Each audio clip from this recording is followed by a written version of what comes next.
네, 시장 이슈 속에서도 유망주 찾아보는 시간입니다. KB증권 손종훈 과장 자리해 주셨어요. 어서 오세요. 예, 안녕하십니까. 네, 저희가 앞서서도 조선업에 대한 뉴스를 살펴봤었는데 오늘 과장님께서도 조선업 전반에서의 이슈 속에서의 유망주를 또 꼽아오셨다고요. 네, 맞습니다. 제가 작년에 그 한경 출연 초반부에도 이제 조선업을 소개해드린 적도 있었는데요. 금일 다시 한번 이 조선업에 대해 좀 더 폭넓고 깊게 짚어드리는 시간 가지도록 하겠습니다. 네. 그 아나운서님은 혹시 그 우리나라 조선업계가 굉장히 강한데 그 중에서도 가장 강한 분야가 어느 분야인지 혹시 들어보셨나요? 네, 수주에 대한 기대가 이제 뭐 LNG선도 있을 것이고 초대형 원유 운반선도 그렇고 좀 우리 조선 3사가 그래도 좀 빅3 글로벌 안에서는 강자 아니겠습니까? 네, 맞습니다. 그 오늘 그 조선의 여러 분야 중에서도 지금 방금 아나운서님께서 이제 말씀하신 LNG 관련을 중심으로 우리나라 조선업계의 미래가 얼마나 창창한지 하나하나 짚어드리도록 하겠습니다. 네, 좀 공부 좀 해볼까요? 예. 네. 우선 LNG 선 분야입니다. 그 아시겠지만 작년 6월에 세계 최대 LNG 수출국이죠. 카타르에서 무려 30조 원 규모의 그 LNG 선 135척 선표 예약이 있었습니다. 여기에서 보듯이 국내 조선사들의 LNG 선 관련 기술은 세계 최고를 자랑하고 있는 상황이고요. 왜 우리나라의 조선사들의 관련된 기술이 세계 최고인지 우리가 즐거운 원리 탐구 시간을 좀 가져보도록 하겠습니다. 네. LNG선은 그 영하 262도 이하로 액화시켜서 아주 고압의 상태로 운반이 됩니다. 그렇기 때문에 이게 바로 바다에 둥둥 떠다니는 핵폭탄이라고 보시면 됩니다. 지금도 LNG선이 항구에 입항한다고 하면 LNG선이 항구에 정착할 때까지는 근처에 어떠한 다른 배들도 그 자리에 무조건 멈춰 서 있어야 합니다. 사고가 나면 큰일 나기 때문이죠. 안정성이 가장 최우선인 셈인데요. 그래서 일본이 개발한 둥글뱅이 그 모스 타입으로 안정성에 방점이 찍혀 있었는데 우리나라가 사각형 멤브레인 타입으로 안정성과 경제성, 그 동일한 면적 내에서 훨씬 더 많은 LNG량을 수송하게 되면서 헤게모니를 가져와서 세계를 제패하기 시작하였습니다. 한편 중국 또한 우리나라를 쫓아오고 있는데 지금 카타르 LNG선 발주 프로젝트 현황이 보이는데 중국 또한 16척의 선표 예약을 받았습니다. 하지만 이는 어디까지나 중국이 세계 최대의 LNG 소비국 아니겠습니까? 이러한 이해관계를 고려한 비즈니스 차원의 선표 예약이었고요. 이외에는 중국 자국 물량 제외하고는 글로벌리 전혀 수주를 못하고 있는 상황입니다. 이도 이해가 되는 게 지난 2018년에 중국이 제조한 LNG선이 바다에서 멈춰서는 등의 큰 사고가 있었고요. 건조 과정에서 건조 포기, 납기 지연 등 국제사회의 비즈니스 신뢰를 전혀 얻지 못하고 있기 때문으로 생각됩니다. 한때는 벌크선 중심의 글로벌리 수주 절벽에 시달리며 우리나라가 중국의 세계 최대 수주국의 지위를 내놓기도 했었지만 2020년 이후에는 LNG선 관련 중심으로 해서 세계 최대의 수주 지위를 이제 그 되찾아온 상황이고요. 올해 1, 2월 수주전에서도 독주 체제를 갖추면서 2021년을 힘차게 출발하고 있는 상황입니다. 네. 근데 지금 이런 데이터만 봤을 때는 우리가 52%, 중국이 40%면 그래도 중국이 계속 바짝 추격을 하고 있는 거잖아요. 그럼에도 불구하고 우리 이런 독주 체제가 계속 쭉 갈 수 있을까요? 네, 아주 예리하신 지적입니다.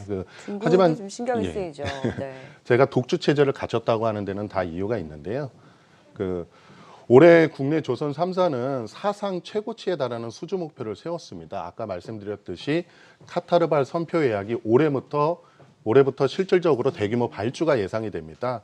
어제죠. 23일 조선해운 전문지 트레이드 윈즈 등에 따르면 카타르 국영 석유 회사죠. 큐피가 이달 중순에 LNG선 운용 능력을 갖춘 선사들의 입찰 초대장을 발송했습니다. 이렇게 되면 곧 국내 조선 3사의 대규모 수주가 임박했음을 의미하는 상황이고요. 네. 그리고 카타르가 끝이 아니고 이 외에도 각각 3조 원대 규모의 그 러시아의 야말 프로젝트, 모잠비크 아나데코 프로젝트 등 LNG선에 대한 수요는 앞으로 끝도 없이 폭발할 것으로 보여서 네. 이미 카타르 쪽으로만 해도 사실 국내 조선 3사의 도크가 꽉 차거든요. 네. 그래서 국내 조선 3사는 현재 남몰래 즐거운 비명을 지를 준비를 마친 상황입니다. 지금까지도 벌써 작년 수주 절반을 해냈다고 하더라고요. 근데 여기 네네. 카타르 수주에 대한 기대도 있는데 여기에 또 대형 이슈가 또 있다고요. 네, 그렇습니다. 제가 통상 어떤 소개를 할 때 뭐 복수의 이제 이슈를 즐겨 소개하는 편인데요. 네. 아까 앞에서도 말씀드렸듯이 IMO 2020, 2030, 2050 프로젝트입니다.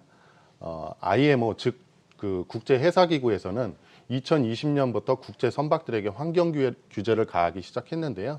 사실 배 한 대가 뿜어대는 매연이 자동차 1만 5천 대가 뿜어대는 매연과 같은 양이라고 보시면 됩니다.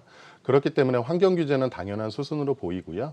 20년부터 황함유량, 아황산가스라고 보시면 되겠습니다. 3.5%에서 0.5%로 낮추는 것을 필두로 2050년에는 08년 대비 배기가스 총량을 절반 이하로 줄이는 이런 친환경적인 이런 조선업계의 환경이라고 보시면 되겠습니다. 네. 그래서 초반에는 이제 코로나도 있고 해서 좀 어려우니까 기존 선박에 탈황 스크러버 장치라든가 엔진에 부담을 주는 저유황률을 다는 임시 방편도 있었으나 점차 우리가 전기차나 하이브리드가 차값은 비싸지만 이제 연료값이 적게 들잖아요. 그래서 LNG 추진선으로 중심이 이동하고 있습니다. 여기서 LNG선은 LNG를 운반하는 선이고요. LNG 추진선은 LNG를 추진 연료로 쓴다는 개념입니다.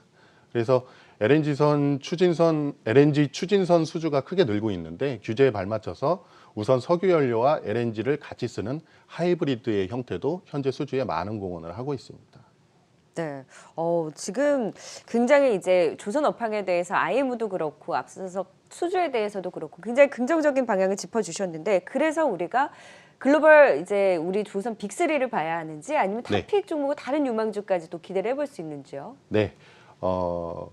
다른 유망주들 모두 다 포함할 수가 있습니다. 네. 우선 선박 교체 수요를 아까 뭐 15,000척 정도로 말씀 주셨는데 요걸 대략 금액으로 환산해 보면 이제 향후 20년간 약 1,000조 원의 건조 시장이 열린다고 보시면 네. 되겠고요.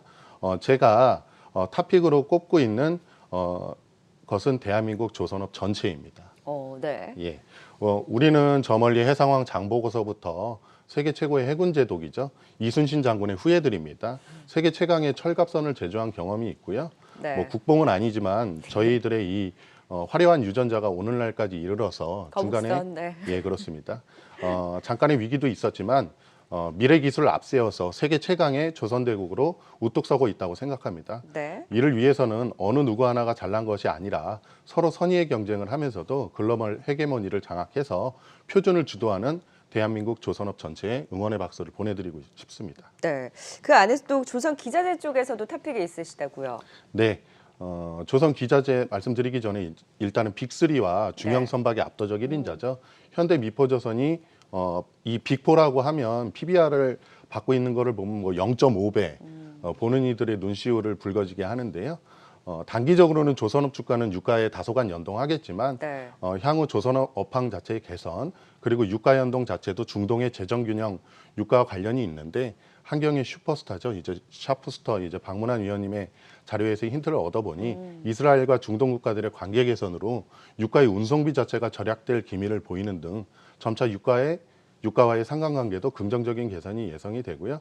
이렇게 봤을 때 이제 빅4의 1년 내 목표가로는 현재 최소 PBR 1 수준으로 올려야 된다고 네. 보기에 2배 수준으로 제시를 해드리고요.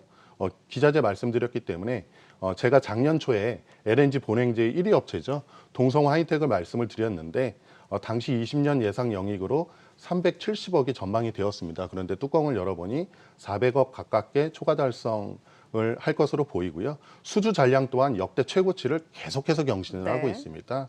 그래서 동성 하이텍을 보시면 ROE가 무려 30%가 넘습니다. 그런데다가 급 팽창하는 LNG 시장 속에 나날이 수주 잔고가 최고치를 경신하고 있고 그리고 수소 연료전지 탱크 개발을 마치는 등 미래 시장까지 착실하게 준비 중인 기업입니다.